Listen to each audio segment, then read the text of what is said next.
హైదరాబాద్లో ఇప్పుడు వీకెండ్ అంటే సరదా కాదు, ఒక భయం. సామాన్యుడి గుండెల్లో బుల్డోజర్ల చప్పుడు రైళ్లు పరిగెత్తిస్తున్నాయి. చెరువుల రక్షణే ధ్యేయం. ఆక్రమణల తొలగింపే లక్ష్యమంటూ పుట్టుకొచ్చిన హైడ్రా ఇప్పుడు ప్రకంపనలు సృష్టిస్తోంది. కానీ ఈ బుల్డోజర్లు కేవలం పేదల ఇళ్లపైనే గర్జిస్తున్నాయా? బడాబాబుల ఫామ్ హౌస్ల జోలికి వెళ్లడం లేదు. రేవంత్ సర్కార్ కేవలం సామాన్యుల్నే టార్గెట్ చేసిందా? హైడ్రా యాక్షన్ వెనుక అసలు కథేంటి? కాంగ్రెస్ ప్రభుత్వంలో పేదోడికి ఒక రూల్, పెద్దోడికి ఒక రూల్ ఉందా?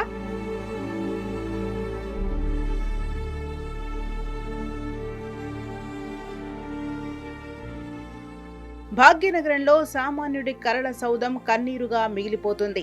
శని ఆదివారాలు వచ్చాయంటే చాలు, హైడ్రా అధికారులు జేసీబీలతో రంగంలోకి దిగుతున్నారు. నిన్నటి వరకు ఆశగా నిర్మించుకున్న ఇళ్లు నేడు శిథిలాల కుప్పలుగా మారుతున్నాయి. సారు, మాకు నోటీసులు ఇవ్వలేదు, సామాన్లు సర్దుకునే టైం కూడా ఇవ్వలేదంటూ బాధితులు రోధిస్తున్న దృశ్యాలు ప్రతి ఒక్కరిని కలిచివేస్తున్నాయి.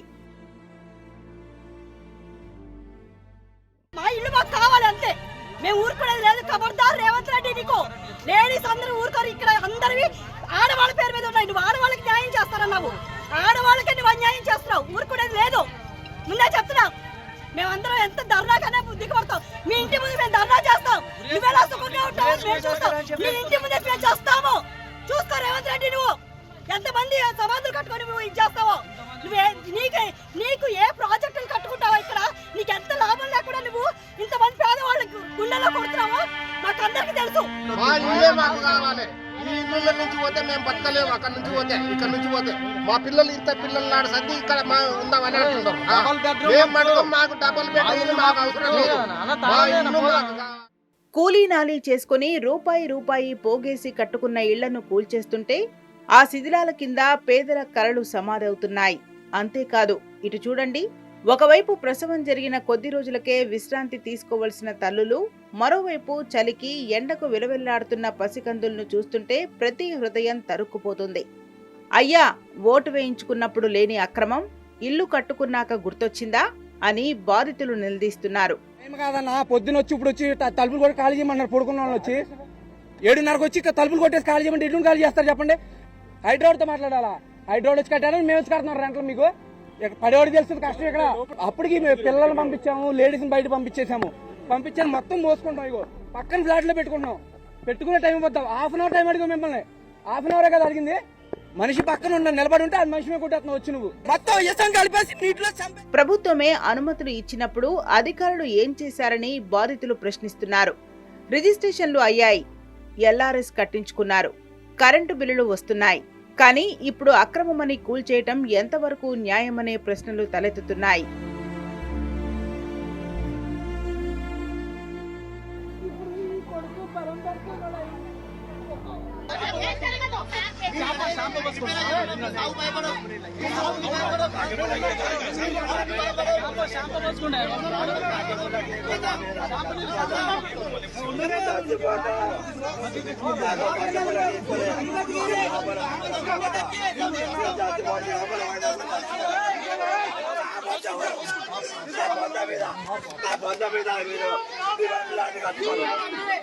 రోజుల 38 రోజుల బాబా కేసీఆర్ నిరాహార చేసి తెప్పించాడు తెలంగాణ. ఈయన ఊరికనే వచ్చి ఎక్కిపోయి గద్దె ఎక్కిపోయి పూలు కొట్టడానికి మాలాంటి వాళ్ళవి. నిజంగా మేము అన్యాయంగా కట్టలేదే, డబ్బులు ఇచ్చి కొనుక్కొని కట్టుకున్నది, లంచాలు తీసుకోలే, మేము కట్టుకున్నాం డబ్బులు ఇచ్చి. అందుకేనా ఈయన ఎన్నుకున్నాము. అదే మాకు అందుకే కదా కేసు వేసాము. ఒకళ్ళు రాంగ్ అయితే కూర్చేయండి, రాంగ్ కూర్చోండి. సర్వేలో మాది రాంగ్ అంటే రేవంత్ రెడ్డి కూర్చోయ్యా, నువ్వు కూర్చో. పేదల గుడిసెలపై ఉన్న ప్రతాపం, చెరువులను మింగేసిన బడా రియల్టర్ల వెంచర్లపై ఎందుకు ఉండటం లేదని విమర్శలు వెల్లువెత్తుతున్నాయి. ఇల్లంటే కేవలం ఇటుకలు సిమెంట్ కాదు, అదొక జీవితకాలం సంపాదన. పేదలను బ్రతకనివ్వని అభివృద్ధి ఎవరికోసమనే విమర్శలకు ప్రభుత్వం దగ్గర సమాధానం లేదు.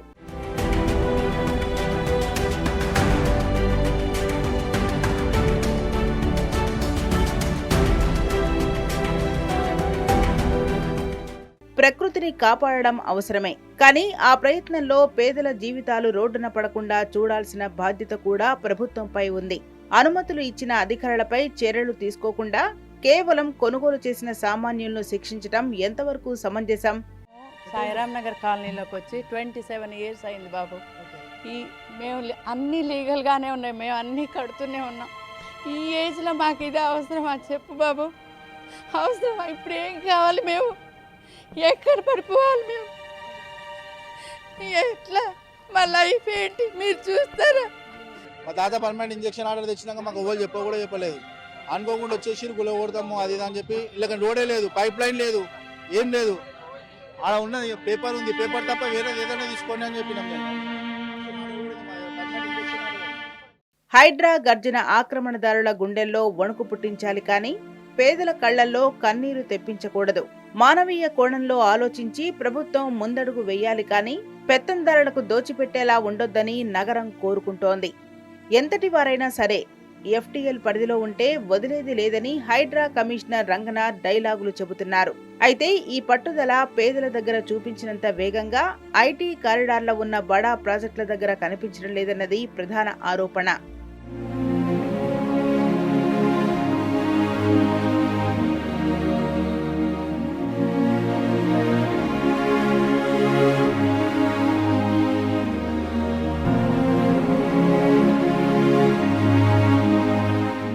బడిబాబుల దగ్గరకు వెళ్లగానే హైడ్రా బుల్ ఎందుకు రివర్స్ గేర్ వేస్తుందని ప్రతిపక్షాలు ప్రశ్నిస్తున్నాయి. పేదలకు అండగా తామున్నామని ఏ పేదవాడి ఇంటి జోలిచ్చినా రేవంత్కు గుణపాఠం తప్పదని చెబుతోంది బీఆర్ఎస్.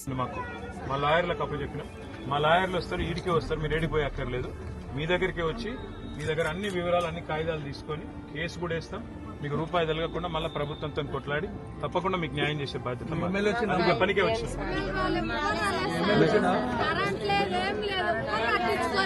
అందుకే మేము వచ్చినాం మీకు తప్పకుండా సాయం చేస్తాం, కొట్లాడి మళ్ళీ మీ కస్టడీ చేస్తాం. ఓకేనా? ధైర్యంగా ఉండండి, కాగితాలు ఇవ్వండి వచ్చినాక. వద్దు లేవం. మరి ఇకనైనా రేవంత్ సర్కార్ పేదల విషయంలో మానవీయ కోణంలో ఆలోచిస్తుందా లేక కక్షగట్టి మరీ ఇదే బుల్డోజర్ విధానాన్ని కొనసాగిస్తుందా? వేచి చూడాలి.